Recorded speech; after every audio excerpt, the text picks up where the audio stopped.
Hello નમસ્કાર વિદ્યાર્થી મિત્રો, ગુજરાત એજ્યુકેશન યુટ્યુબ ચેનલ પર આપ સર્વનું હાર્દિક સ્વાગત છે। તો મિત્રો, આજના વિડીયોની અંદર આપણે ચર્ચા કરવાના છે ધોરણ 8 અને વિષય છે સામાજિક વિજ્ઞાન।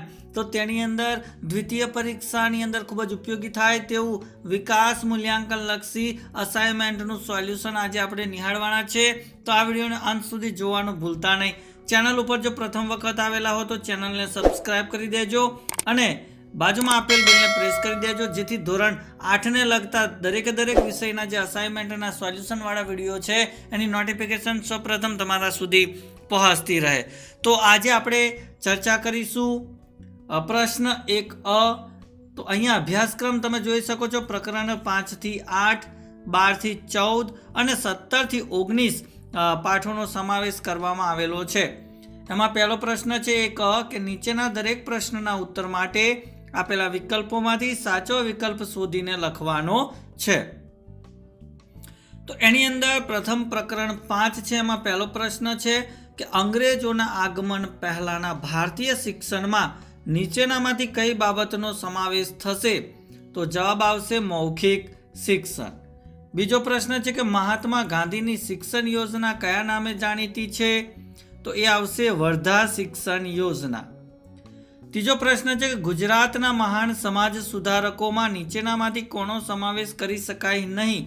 તો ડીકે કર્વેનો સમાવેશ કરવામાં આવતો નથી, બાકી નર્મદનો, દલપતરામનો અને મહિપતરામ રૂપરામ મહેતાનો સમાવેશ કરવામાં આવે છે। ત્યારબાદ ચોથા નંબરનો પ્રશ્ન છે કે સ્વામી વિવેકાનંદે યુએસએના કયા શહેરમાં ભરાયેલ સર્વધર્મ સંમેલનની વિશ્વ ધર્મ પરિષદમાં ભાગ લીધો હતો? તો એ આવશે શિકાગોમાં।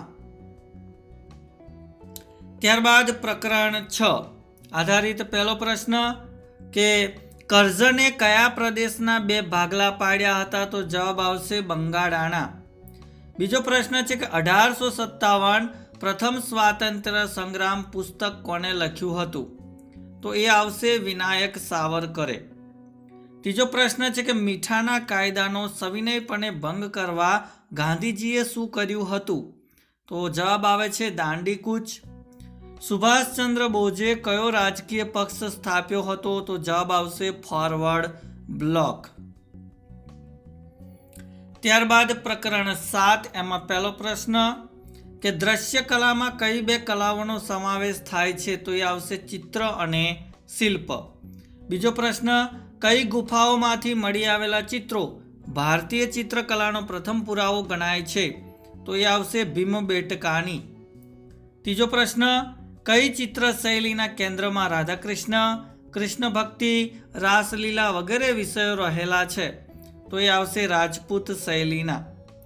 ચોથો પ્રશ્ન નીચેના પૈકી કયા કલાકાર કલાના રાજા અને દેશની અમૂલ્ય ધરોહર હતા? તો એ છે રાજા રવિ વર્મા। ત્યારબાદ પ્રકરણ 8 પ્રશ્ન 1 કે આરજી હકુમતની સ્થાપના કોણે કરી હતી? તો જવાબ આવશે જૂનાગઢના નાગરિકોએ।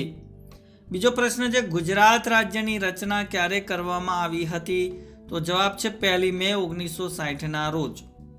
ત્રીજો પ્રશ્ન ઈસવીસન 2000માં ઉત્તર પ્રદેશમાંથી કયા નવા રાજ્યની રચના કરવામાં આવી? તો જવાબ આવે છે ઉત્તરાખંડની। ચોથો પ્રશ્ન છે કે નીતિ આયોગના અધ્યક્ષ હોદ્દાની રૂએ કોણ હોય છે? તો જવાબ આવશે વડાપ્રધાન હોય છે। ત્યારબાદ પ્રકરણ 12 પ્રશ્ન પહેલો કે ગુજરાતના કયા જિલ્લામાં સરકાર દ્વારા મળતા આર્થિક પ્રોત્સાહનોથી ઉદ્યોગો વિકસ્યા છે? તો એ આવશે કચ્છમાં।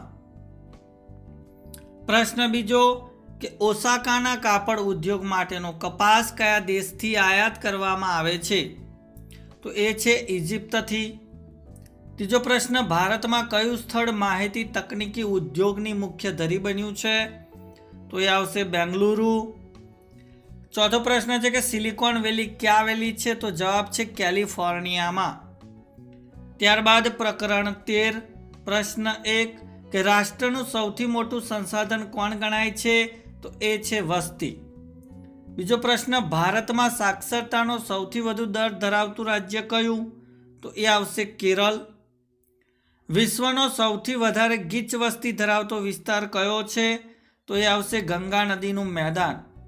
ચોથો પ્રશ્ન છે કે ભારતના કયા રાજ્યની વસ્તી સૌથી ઓછી છે? તો એ આવશે સિક્કિમ રાજ્ય. ત્યારબાદ પ્રકરણ 14 પહેલો પ્રશ્ન, નીચેનામાંથી કઈ આપત્તિ કુદરતી આપત્તિ છે? તો એ આવશે પૂર. બીજો પ્રશ્ન કે નીચેનામાંથી કઈ આપત્તિ માનવ સર્જિત આપત્તિ છે? તો એ આવશે બોમ્બ વિસ્ફોટ. ત્રીજો પ્રશ્ન કે પૂર્વ આગાહી કરી શકાય એવી આપત્તિ કઈ છે? તો એ આવશે વાવાઝોડું. ચોથો પ્રશ્ન, ગુજરાતમાં અંબાજી દાતા એટલે કે બનાસકાંઠા વિસ્તારમાં કઈ ઘટના જવલ્લેજ બને છે? તો એ આવશે ભૂસ્ખલન. ત્યારબાદ પ્રકરણ 17 પહેલો પ્રશ્ન કે જિલ્લા અદાલતના ન્યાયાધીશની નિમણૂક કોણ કરે છે? તો એ આવશે રાજ્યપાલ. ત્યારબાદ પ્રશ્ન 2 છે કે વડી અદાલતનો વ્યવહાર કઈ ભાષામાં ચાલે છે? તો જવાબ આવશે અંગ્રેજીમાં ચાલે છે. ત્રીજો પ્રશ્ન, વડી અદાલતના મુખ્ય ન્યાયાધીશની નિમણૂક કોણ કરે છે? તો એ આવશે રાષ્ટ્રપ્રમુખ કરે છે. ચોથો પ્રશ્ન છે કે ભારતના બંધારણમાં કોની સ્વાયત્તતાનું રક્ષણ કરવામાં આવ્યું છે? તો એ આવશે ન્યાયતંત્રનું.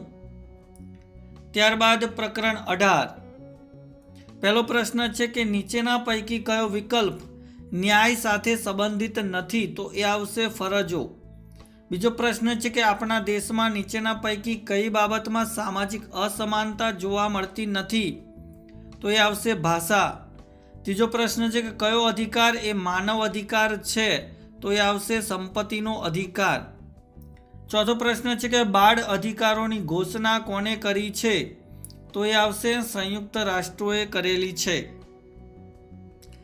ત્યારબાદ પ્રકરણ 19 છે. એમાં પહેલો પ્રશ્ન કે આઝાદી પછીનો ભારતીય સમાજ કઈ બાબતોથી ઘેરાયેલો હતો? તો જવાબ આવે છે કુરૂઢિઓથી. બીજો પ્રશ્ન, પશુપાલન અને દૂધ ઉત્પાદનને કારણે કઈ ક્રાંતિ કરવામાં સફળતા મળી છે? તો એ આવશે શ્વેત ક્રાંતિ. ત્રીજો પ્રશ્ન છે કે આપણા દેશે કઈ શાસન પદ્ધતિ અપનાવી છે? તો જવાબ આવશે લોકશાહી શાસન પદ્ધતિ. ચોથો પ્રશ્ન છે કે આઝાદી પછી દરેક ગામમાં કયું સ્વપ્ન મહદઅંશે સિદ્ધ થયું છે? તો જવાબ આવશે શાળાનું. તો વિદ્યાર્થી મિત્રો, આજના વિડીયોની અંદર આપણે વાત કરી ધોરણ 8 વિષય સામાજિક વિજ્ઞાન અને દ્વિતીય પરીક્ષાની અંદર ખૂબ જ ઉપયોગી થાય તેવું વિકાસ મૂલ્યાંકન લક્ષી અસાઇનમેન્ટમાંથી પ્રશ્ન 1 કે વિકલ્પોમાંથી યોગ્ય ઉત્તર પસંદ કરીને આપણે જવાબ લખવાના હતા. તેનું સંપૂર્ણ સોલ્યુશન નિહાળ્યું તો ચોક્કસથી વિડીયો તમને ગમ્યો હશે તો લાઇક કરી દેજો. આ વિડીયોને તમારા અન્ય મિત્રો સુધી શેર કરી દેજો અને ચેનલ ઉપર જો પ્રથમ વખત આવેલા હો તો ચેનલને સબસ્ક્રાઇબ કરી બાજુમાં આપેલ બેલને પ્રેસ કરી દેજો, જેથી આવનાર તમામ નવા વિડીયોની નોટિફિકેશન સૌપ્રથમ તમારા સુધી પહોંચતી રહે. તો નેક્સ્ટ વિડીયોની અંદર બાકી રહેલા પ્રશ્નોના સોલ્યુશન સાથે મળીશું. ત્યાં સુધી જય હિન્દ, જય ભારત.